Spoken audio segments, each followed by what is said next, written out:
No man will ever want you, my sister-in-law spat at me during Thanksgiving dinner, her perfectly manicured finger pointing at my body. Look at yourself, Sarah. You're disgusting. Before I tell you how those words changed everything, understand, and the shocking truth that left her completely speechless, hit that subscribe button and tell me in the comments, have you ever had family destroy your self-worth? Because what happened next will make you question everything about the people closest to you. My name is Sarah.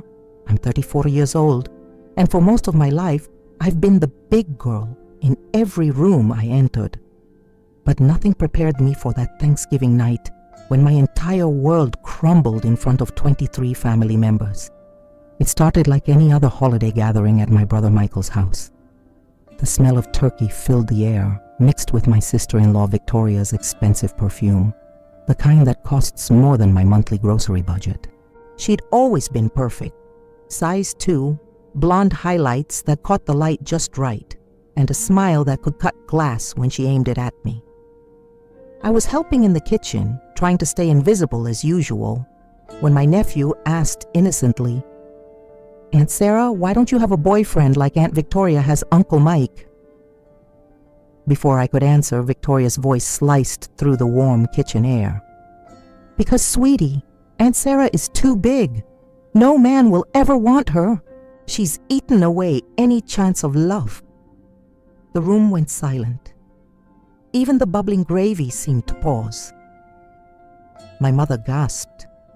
My brother shifted uncomfortably, but Victoria wasn't done. "What? Someone needs to tell her the truth. Look at her, she can barely fit in that dress. It's embarrassing for all of us. Every family photo, every event, there's Sarah taking up half the frame. No man will ever want you, Sarah. Ever. You're going to die alone with your cats and your ice cream, and honestly, that's probably for the best." My hands shook as I set down the serving spoon. 23 pairs of eyes watched me, waiting. Some pitying, some uncomfortable, some, like my teenage cousins, trying not to laugh. The turkey suddenly smelled like shame. The cranberry sauce looked like blood on the pristine white tablecloth. I need some air," I managed to whisper. "Of course you do," Victoria called after me, probably going to cry into a pie somewhere. I didn't make it to my car before the tears came. Hot, shameful tears that had been building for years. Every diet I'd failed, every dress that didn't fit, every time I'd caught someone's disgusted look at a restaurant. It all came crashing down. But here's what Victoria didn't know. Here's what none of them knew. 3 months earlier, I'd met someone. His name was James, and he was everything Victoria would consider perfect. Successful lawyer, former college athlete, the kind of jawline that belonged in cologne advertisements. We'd met at a bookstore, both reaching for the same copy of a mystery novel. His hand touched mine, and instead of pulling away when he saw my size, he smiled. "Looks like we have the same taste in books," he'd said. "I'm James." We talked for 3 hours that day, about books, about life, about everything except my weight. He asked for my number. He called the next day, and the next. We had dinner dates where he looked at me, really looked at me like I was the only person in the room. "You're beautiful," he told me one night, his hand covering mine across the restaurant table. "The way you laugh, the way your eyes light up when you talk about your students, the way you see the good in everyone. Sarah, you're extraordinary." I hadn't told my family about James. Some part of me was terrified they'd ruin it, that their voices would creep into my head and poison the first real happiness I'd felt in years. We'd been dating secretly, stealing moments between his court cases and my teaching schedule. But that night, sitting in my car outside Michael's house, mascara running down my cheeks, I made a decision. I called James. "Hey, beautiful," he answered on the first ring. "How's Thanksgiving with the family?" Can you come get me?" I sobbed into the phone. "I'm already on my way," he said without hesitation. "I'll be there in 20 minutes. 19 minutes later, his BMW pulled up beside my car. He took one look at my face and pulled me into his arms, not caring that my tears were staining his expensive shirt. "What happened?" he asked gently. I told him everything. Victoria's words, the laughter, the decades of feeling less than human in my own family. He listened, his jaw tightening with each word. "Sarah," he said finally, cupping my face in his hands, "I need to tell you something. I've been waiting for the right time, but I love you. I've loved you since that day in the bookstore. You are the most beautiful woman I've ever known, inside and out." But Victoria is a small, bitter person who tears others down because she's empty inside. You want to know the truth? You radiate joy. You make everyone around you feel special. Your students adore you. You volunteer at the shelter every weekend. You're the first person to help anyone who needs it. That's beauty, Sarah. That's what love looks like. He kissed me then, right there in the driveway, and for the first time in my life, I felt truly seen. "Come on," he said, "let's go back inside." "What? No, I can't." "Trust me." Hand in hand, we walked back into that house. The dining room fell silent again as James, 6'2", looking like he'd stepped out of a magazine, kept his arm firmly around my waist. "Sorry to interrupt," James said smoothly. "I'm James Morrison, Sarah's boyfriend. I came to pick her up, but I realized I should probably meet the family first." Victoria's fork clattered to her plate. "Boyfriend?" she squeaked. 2 months now," James said, pressing a kiss to my temple. "I've been trying to convince her to let me meet you all, but she wanted to wait. I can see why now." My mother found her voice first. "It's lovely to meet you, James. Please join us." "I appreciate the offer, but I don't break bread with people who treat the woman I love like she's less than human." His voice was calm, but carried an edge that made my brother flinch. "Sarah is the most incredible person I've ever met. She's brilliant, kind, generous, and yes, absolutely gorgeous. The fact that you can't see that says everything about you and nothing about her." Victoria's face had gone from pale to red to a strange purple color. "I was just trying to help." "No," James cut her off. "You are being cruel. And from what Sarah's told me in the past 2 months, this isn't the first time. But it will be the last." He turned to me, his voice softening. "Sarah, you don't need these people. You have colleagues who adore you, students who light up when you walk in the room, friends who actually care about you, and you have me, always." That's when Victoria made her biggest mistake. She laughed, a harsh, bitter sound. "Oh, please, this is obviously some kind of joke. Men like you don't date women like her. What is she paying you?" James reached into his pocket and pulled out a small velvet box. The room gasped collectively. My heart stopped. "Actually," he said, getting down on one knee right there in my brother's dining room, "I was planning to do this next week at the place we first met, but I think now is perfect. Sarah Michelle Thompson, you've shown me what real beauty looks like. You've taught me that love isn't about perfect bodies or fitting into some shallow ideal. It's about finding someone whose soul speaks to yours. Will you marry me?" The ring was perfect, not huge and showy like Victoria's, but elegant and classic, just like the man offering it. "Yes," I whispered, then louder, "Yes!" As James slipped the ring onto my finger, I looked at Victoria. Her mouth was opening and closing like a fish, no sound coming out. The woman who always had a cutting remark, who never missed a chance to remind me of my size, was completely speechless. "I believe you said no man would ever want her," James said, standing and pulling me close. "Funny thing about ever, it only takes one person to prove you wrong." My mother was crying, my father was clapping. Even Michael looked stunned. But I only had eyes for James, this man who saw me when the rest of the world tried to make me invisible. "Let's go," I said. "I want to start our life together." As we walked out, hand in hand, I heard my mother's voice rise behind us. "Victoria, I think it's time you learned some manners and possibly found a new place to host Thanksgiving." The last thing I saw before the door closed was Victoria's face, shocked, humiliated, and for the first time in her perfect life, completely overshadowed.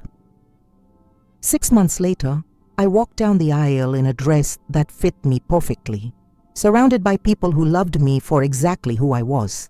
Victoria wasn't invited, but I heard through Michael that she'd spent thousands on therapy trying to understand why her marriage was falling apart while mine was just beginning. Turns out when you spend your life tearing others down, you never build anything worth keeping. But the real truth, the one that took me 34 years to learn, love isn't about the size of your body, it's about the size of your heart. And mine? Mine was finally full. James still tells people the story of how he proposed, how he couldn't wait another day to claim me as his. "I knew from the moment I saw her," he says. "Some people just shine from the inside out. Sarah lit up that bookstore, and she's been lighting up my life ever since." And Victoria? The last I heard, she was alone in her perfect house, with her perfect body, wondering why perfection felt so empty. Because here's what she never understood. Men don't fall in love with dress sizes. They fall in love with laughter that fills a room, with kindness that expects nothing in return, with women who make them want to be better people. She said no man would ever want me. But the truth? The right man was waiting for me all along. I just had to stop listening to the wrong voices and start believing in my own worth. Every morning now, I wake up next to James, and he tells me I'm beautiful, not despite my size, not in spite of anything, just beautiful, period. And for the first time in my life, I believe it. Because the biggest truth of all, the only person who needed to want me, to love me, to see my worth, was me. Everything else followed. So let me ask you, who in your life is trying to convince you that you're not worthy of love? And more importantly, when are you going to stop believing them? Tell me in the comments below. Have you ever had someone try to tear you down, only to be proven completely wrong? And if you think this story was shocking, wait until you hear what happened when my ex-best friend told me I was too fat to be her maid of honor. That betrayal? It changed everything. Subscribe now so you don't miss it, because that truth bomb? It's even more explosive than this one. Remember to hit that notification bell, because you won't believe what she did at her own wedding when she saw who I brought as my date. But I'm getting ahead of myself.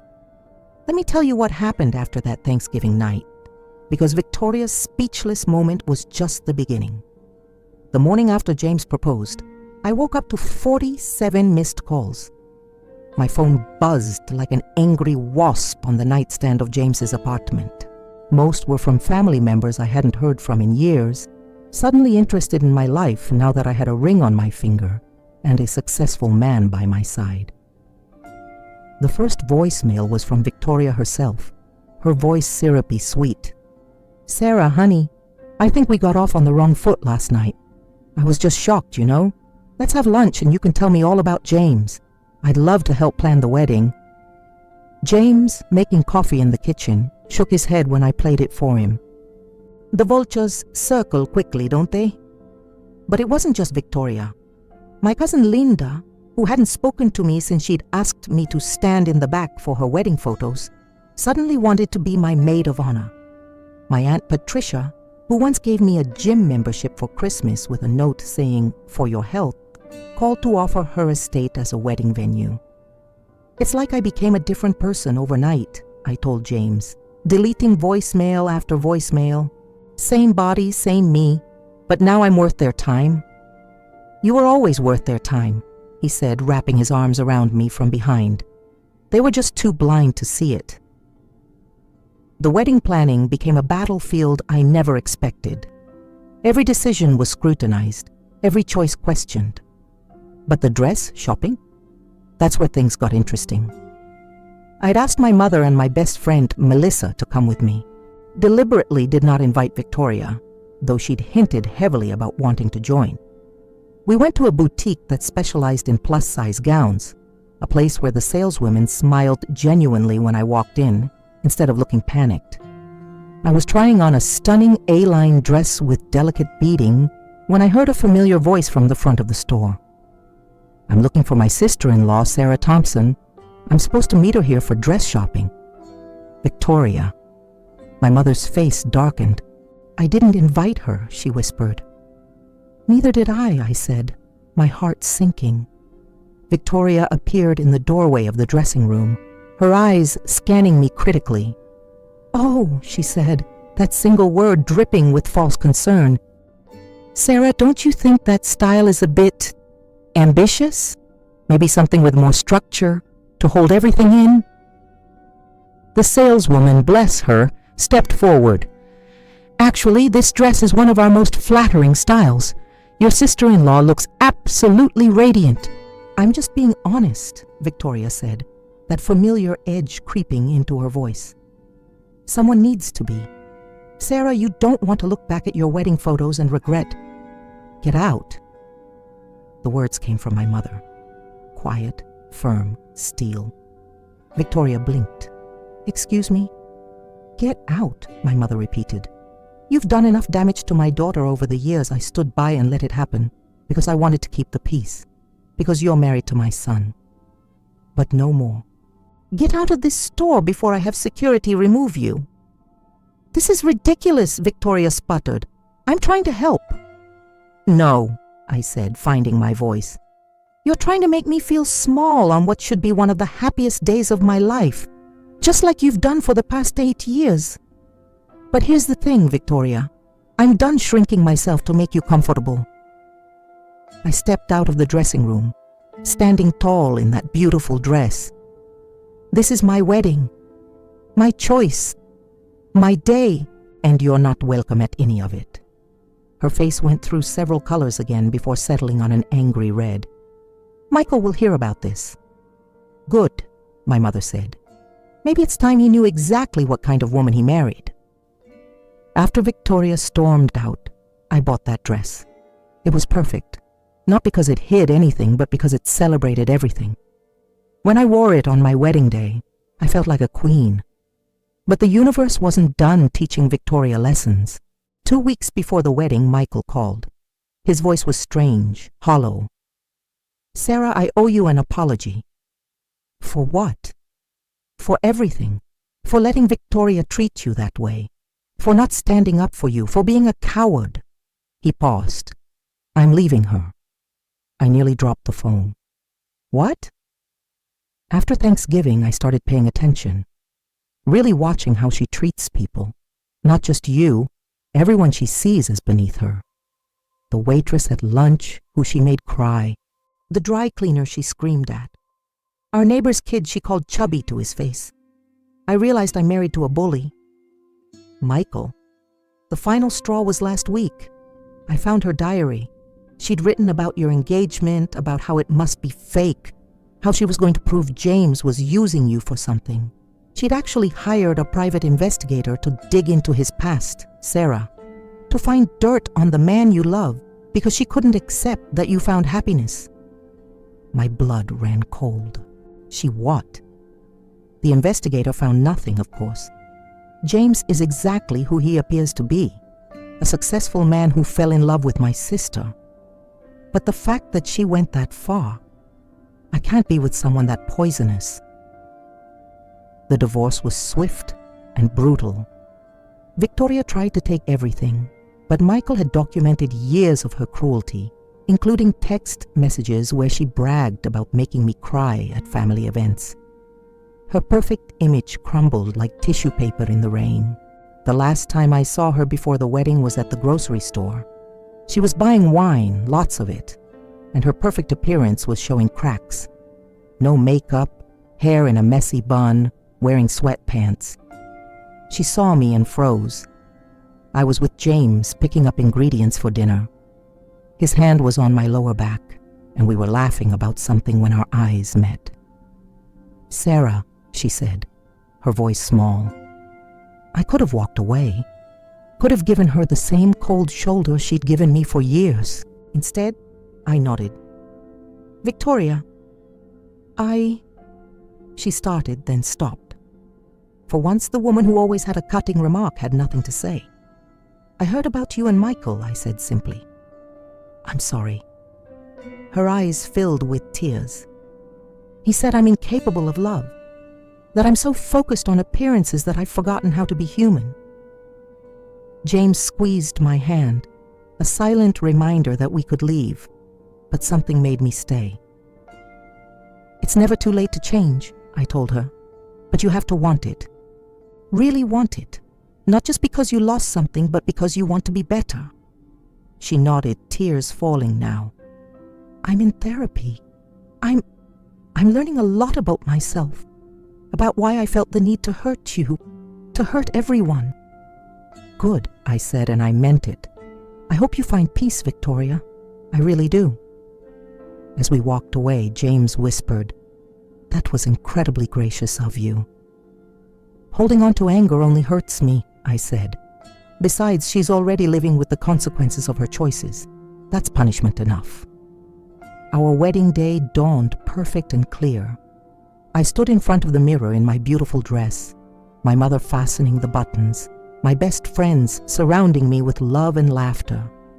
No anxiety about how I looked, no voices in my head telling me I wasn't enough. You're glowing, Melissa said, adjusting my veil. Absolutely glowing. I was, because I'd finally learned the secret. Beauty isn't about size or shape or fitting into someone else's narrow definition. It's about joy. It's about love. It's about knowing your worth and refusing to let anyone diminish it. As my father walked me down the aisle, I saw James waiting for me, tears in his eyes. He didn't see a big girl or someone who was lucky to have him. He saw his future wife, his partner, his equal. You look perfect, he whispered when I reached him. I feel perfect, I whispered back, and I did. During the reception, Michael gave a speech. He talked about growing up with me, about my kindness and generosity, about how I'd always been the heart of our family even when some people couldn't see it. He ended with, James, you're the luckiest man alive, but then again, you already know that. The photographer captured every moment. Me dancing with abandon, laughing with my mouth wide open, eating cake without shame, being lifted and spun by my new husband. Every photo radiated joy. 6 months after the wedding, I ran into Victoria again, this time at a coffee shop. She looked different, softer somehow, less sharp around the edges. Sarah, she called out, could I buy you a coffee? Just 5 minutes? I agreed, curious. I wanted to thank you, she said once we sat down, for what you said at the grocery store. It made me think. I've been in therapy, working through why I felt the need to tear others down. Turns out I was so insecure about my own worth that I had to make everyone else feel worthless too. That must be hard to face, I said. It is, but necessary. I spent so many years believing that being thin made me better than you. But you know what? I was thin and miserable. You were happy. You had real friends, a job you loved, family who adored you. I had nothing but my dress size. She pulled out her phone, showing me a photo. I'm volunteering now at a body positivity organization for teenage girls, trying to make sure they don't grow up with the toxic beliefs I had. It's small, but it's a start. That's wonderful, Victoria. I know I can't undo the hurt I caused, but I wanted you to know. You were right to cut me out, and James was right. You are extraordinary. You always were. I was just too poisoned by my own insecurities to see it. We parted ways cordially, and I never saw her again. But I heard through Michael that she continued therapy, continued volunteering, and slowly built a life based on substance rather than appearance. As for me, life with James has been everything I never dared to dream. He still looks at me like I hung the moon. We bought a house with a big kitchen where we cook together, dancing to music while dinner simmers. We host game nights with friends who love us for who we are. We're talking about children, about the family we'll build on a foundation of love and acceptance. Sometimes I think about that Thanksgiving night, how Victoria's cruel words were meant to destroy me, but instead led to the moment that changed everything. If she hadn't pushed me to my breaking point, would I have called James? Would he have come to that dinner? Would he have proposed right there, proving to everyone, including me, that I was worthy of grand gestures and public declarations? Maybe it would have happened anyway. But there's something poetic about the fact that the woman who said no man would ever want me was there to witness the exact moment she was proven wrong. Completely, utterly, speechlessly wrong. The truth is, we all have Victorias in our lives. People who try to convince us we're not enough, that we need to shrink ourselves, literally or figuratively, to be worthy of love. They point out our flaws like they're doing us a favor, when really they're just projecting their own insecurities onto us. But here's what I learned. Their words only have power if we give it to them. The moment we stop believing the lies, the moment we see ourselves through the eyes of people who truly love us, everything changes. I was always worthy of love. I just needed to believe it myself. And that dress I bought? The one Victoria said was too ambitious? I had it preserved.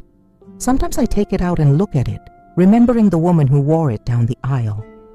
Not a woman who had finally become worthy of love, but a woman who had finally realized she always was. My name is Sarah Morrison now.